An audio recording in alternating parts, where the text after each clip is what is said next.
Hi, Honey Family. Welcome back to another episode. So, cats have had a long and storied history of connections to the paranormal. There are many folklore and superstitions pertaining to cats and the afterlife, cats and death. I won't get into that here. Maybe in a future episode. There's so many stories of ghost cats. There's supposed to be a ghost cat that haunts the Capitol building in Washington. Ever so often, there's a ghost cat that appears at my mom's house. Things happen. Sometimes there's a ghost cat running around. So this episode is all about stories about cute little furry ghost cats. Sit back, enjoy the show. Story 1, Spook Cat. In the early 80s, I moved into an apartment in Arlington, Virginia.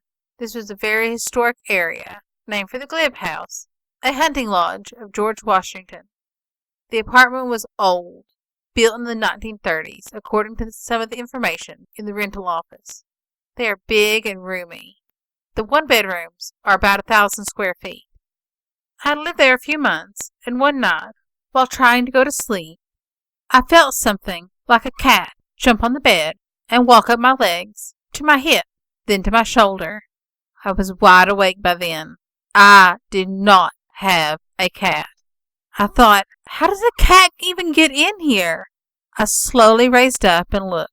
The bed was empty, except for me. This shook me up a little, but I went on to sleep. Several times I felt it again, but it didn't bother me. After a few months, I got a cat, a real flesh and blood, alive cat. After a couple years, I made friends, and my friend moved in, until a 2-bedroom was ready. I never mentioned my ghost kitty until after we had moved. I asked her if she ever felt a cat jump in her bed, and she said yes, but she had reached down to pet my cat, and he wouldn't be there. He'd be in my bed across the room. We were like Laverne and Shirley, with our own twin beds on either side of the room. She couldn't figure out how he'd got from my bed to her bed and then back again so fast. That's when I told her about the ghost cat. She got spooked, but we didn't live there anymore, and the ghost cat didn't follow us to our new apartment. Story 2, Elvis has left the building.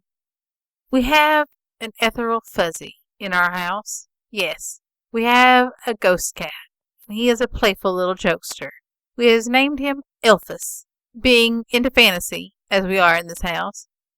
Elvis made his first appearance to us the day I was trying to get a little afternoon nap. I felt the bed shake as if a cat had landed on it.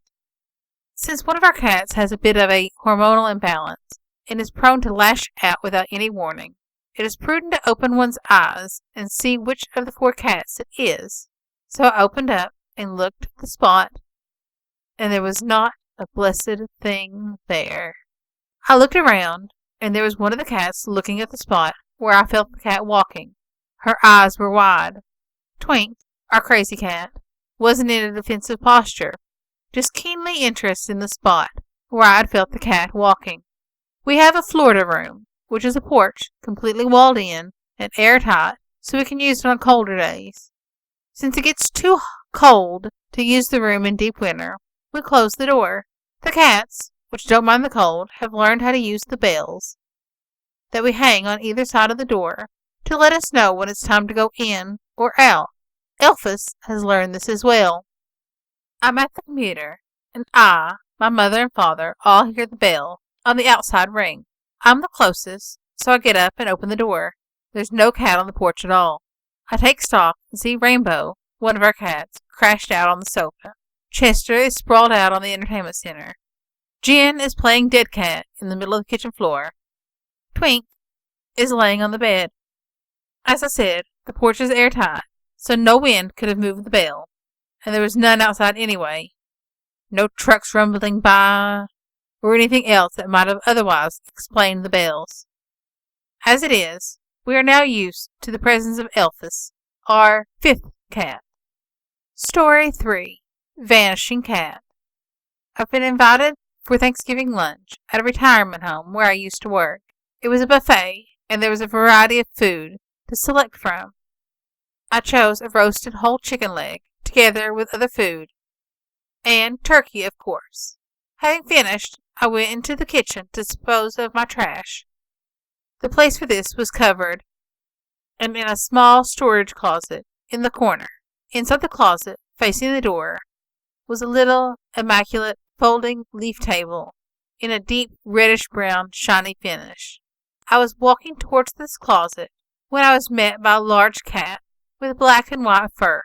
It got in my way, almost getting stepped on, rubbing and wrapping its black tail on my legs, looking up at the plate of trash and meowing as it walked with me, just like a pet cat would do. It looked like it was very hungry. I understood what it wanted, so I picked the chicken leg bone off the plate, and, not having a proper cat dish on which to put it, I laid it on the table. In a flash, the cat jumped on the table and began attacking the chicken bone. To get a good grip on the bone, it laid low, with its right ear on the surface of the table, grabbing the hip joint. It chewed on it for a little bit, and then began shoving the whole piece in its mouth. It made a mess on the table. I was already thinking about how to clean it up when the cat stood up, leg bone in its mouth, and then jumped down from the table. Now this is when the unbelievable occurred. Upon jumping down, the cat vanished in midair. It never landed on the floor. I saw the chicken bone, hazy as if it was behind a sheet of thin wax paper, for maybe a couple seconds, in the same airspace where the cat had disappeared, then too vanished into thin air. Not expecting anything ghostly or paranormal at the time, and in a place like this, I was puzzled. I even tried to look for possible places where the cat could have ran to. From where I was standing, I would have seen the cat run away in any direction. But it didn't run away.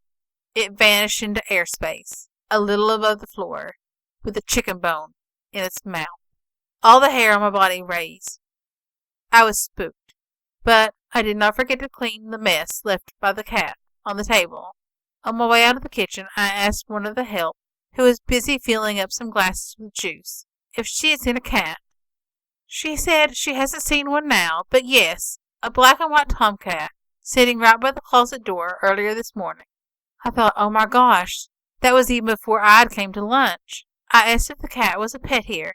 She said she'd never seen the cat before and thought it belonged to one of the residents. I couldn't say anything more.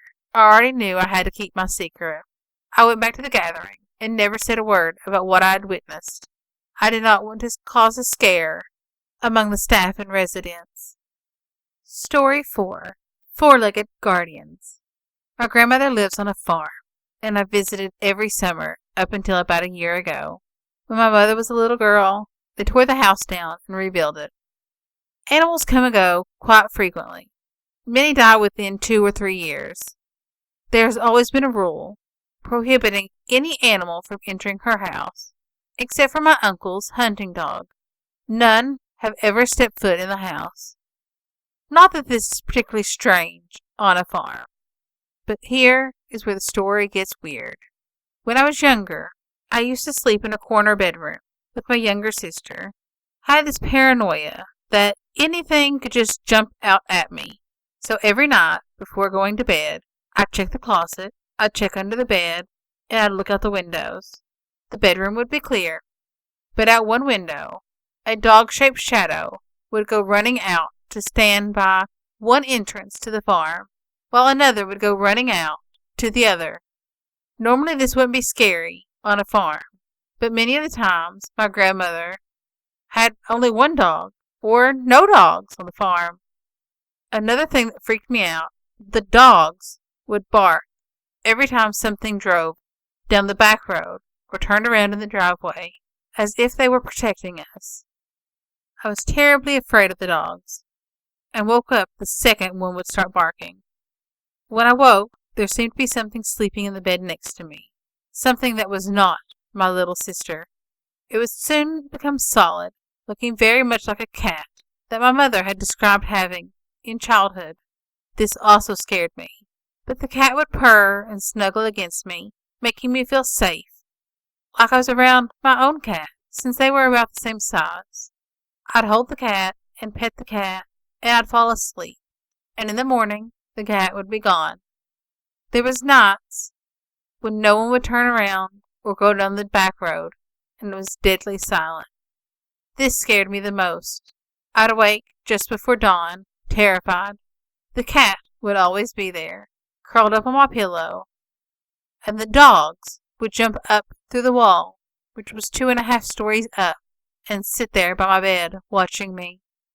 No one else sleeping in that room ever reported seeing anything unusual or any old pets, so I've marked them as my personal guardians.